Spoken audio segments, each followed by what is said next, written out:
Magandang umaga sa inyo lahat. Ngayon po'y Sabado. It's our prayer and exhortation. Tayo po'y manalangin o aming Ama.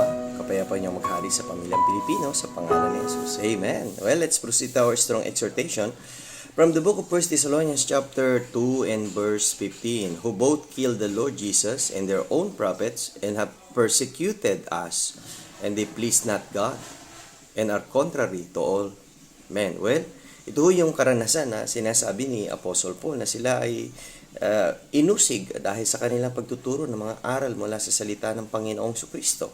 At sa mga panahon na ito, alam nyo, talagang until now, ang persecution ay nangyayari sa lahat ng bansa, lalo na yung mga naninindigan sa salita ng ating Panginoong Kristo. But still, we need to continue dahil alam natin na ang kapahamakan ay dadating sa kanila kung hindi nila tatanggapin si Yesu Kristo. Kaya kaibigan, kung hindi mo pa tinatanggap si Yesu Kristo, tanggapin mo na siya ngayong araw na ito. Tumalikod ka na sa iyong mga kasalanan at sumunod sa kanyang kalooban. See you again tomorrow sa ating strong family prayer and exhortation.